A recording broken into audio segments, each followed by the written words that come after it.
พ่อค้าไปค่ายกันทุกคนเบิ่งทุกคนวิธีพ่อค้าเนาะป้องนี้เห็นเด้อเฮาแล้วแม่นมาเฮ็ดแนวนี้เนาะเพราะว่ามันจะเฮ็ดให้ค่านี่นะบ่หักแล้วก็บ่อ่อนจนเกินไปเนาะวิธีนึงเด้อทุกคนไปดึงมามื้อเช้านี้สดๆเลยแม่ไปดึงมาค่ายทุกมือเด้อทุกคน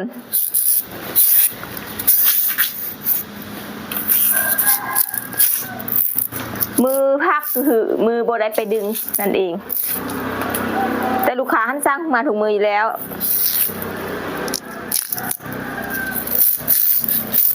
เบิ่งว่าสีใดเขาได้มือนี้นะค่ายดอกคานตัวนี้ส่งเจ้าเดียวถึงตลาดธนาคารแล้วคือจบส่งแต่เจ้าเดียวโบได้ดึงมาไล่ตัดกล้วยเมื่อยมือนี้ส่งแต่เจ้าเดียวมือนี้ตลาดธนาคารทุกคนพี่กัดตลาดธนาคารเด้อไปซองค่าซื้อกันใดเนาะค่าไฟก็เนาะค่าเห่าทุกคนหันนางดอนหันเดียวหันเจดอนเด้อทุกคนเด้อไว้ดึงมาไล่ตัดกล้วยเมื่อยมือจัดกล้วยใดจากวี่ได้300 บาทมือนี้จัดกล้วยได้300 บาทเนาะมีกล้วยน้ำแล้วก็กล้วยห้อมทองทุกคนที่จริงลูกค้าก็สร้างต้องเลยแต่ว่าโบไหวเนาะโบร้อนมันฮอนปีนี้ที่ว่าฝนทันดีบมันจะฮอนทิศนึงตกทิศนึงฮอนทิศนึงตกทิศนึงสลับกันไปสินะแต่ว่ามันฮอนมันใส่ฮอนจนแซ่บพี่ได้ทุกคน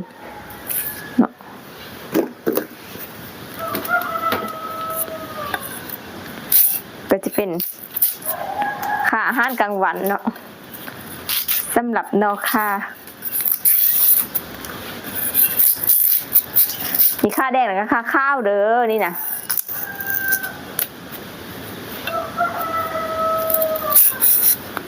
ค่าได้แสบปูกันส่วนโตข้าวหอมสิเผ็ดกว่าข้าแดงโอ้เข้มตกไปคือเข้มข้นเข้มข้นเสร็จเข้มข้นกว่าแม่นบ่ค่าข้าวเนี่ยค่าข้าวมันสิเผ็ดแล้วก็สิหอมกว่าข้าแดงแสดงว่าข้าแดงนี่เป็นรสชาติอ่อนๆเนาะข้าแดงอันแท้อันผู้บ่มักเผ็ดนะมันกินกระแสบอยู่เนาะแต่ว่าความกรอบก็เท่ากันแต่อันเบิ่งแล้วแบบบ่ฮู้เลยเนาะคือตอนนั้นบางคนก็มักสิข้าวบางคนก็มักสิแดงคือเขาหักบงกันบางคนก็มักไปหักบงข้าวเลยคือจังซี่ในตัวข้าวเนี่ยอบอวบแต่ก็กรอบหอมเผ็ด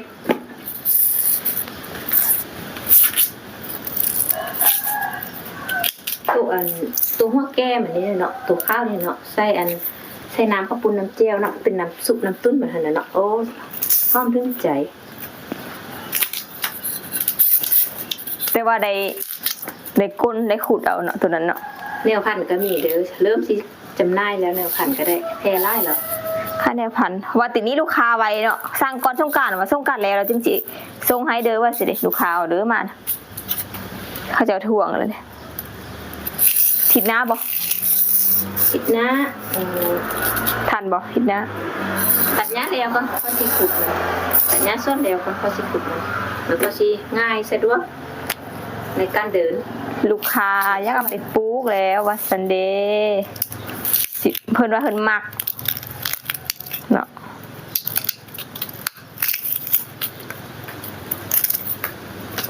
มาโดยเรื่องเนาะค่ะเอามาเขาได้กับบุโผกันจากเทื่อเนาะคนกินดีเนาะเป็นอาหารกับเขาได้ทุกอย่างนึ่งลวกแกงว่าสันซะเนาะแต่บ่ฮู้ว่าไม้นี้มีไม้เดียวนี่นะเพิ่นสิได้ยินนำหรือบ่เนาะ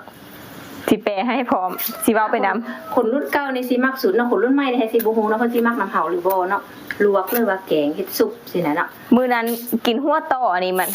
กับหัวไข่ก็ยังแซ่บเด้ทุกคนเพิ่นว่าคนรุ่นเก่าหันมักเนาะค่ะแต่คนรุ่นใหม่น่ะบ่ฮู้สิมักนำหรือบ่ว่าสันซะ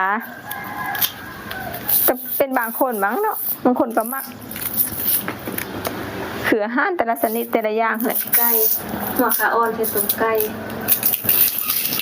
ต้มมื้อแลงสิต้มไก่ต้มไก่ว่าซะต้มไก่บ้านกินมื้อแลง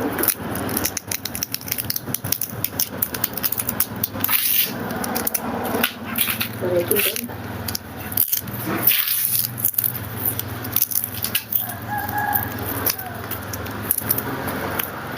ผู้เดียวกับบ่แซ่บคือเก่า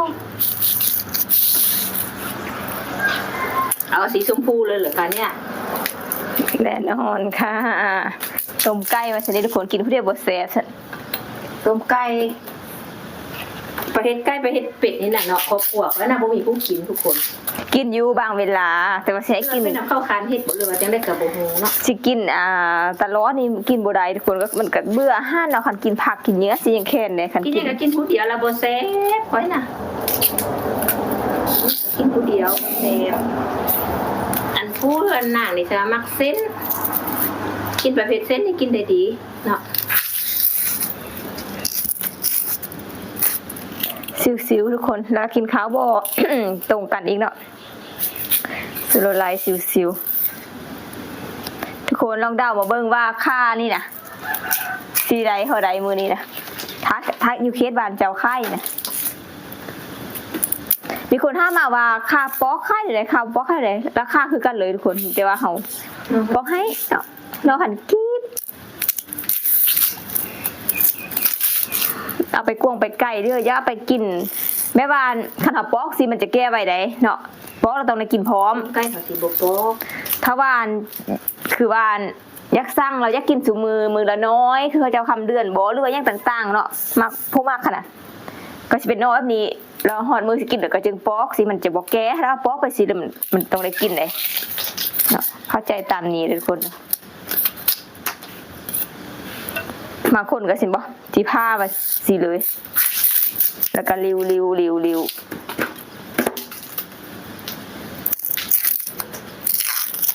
แบบนี้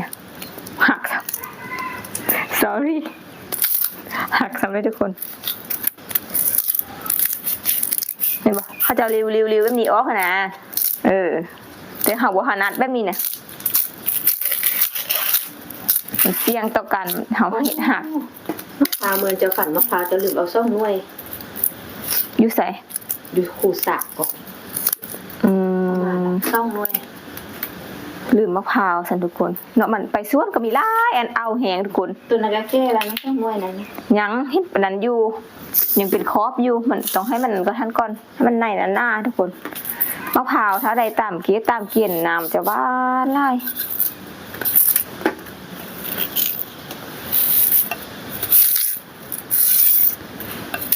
ข้าวปักเดี๋ยวมั้ง นอกค่ะจ้า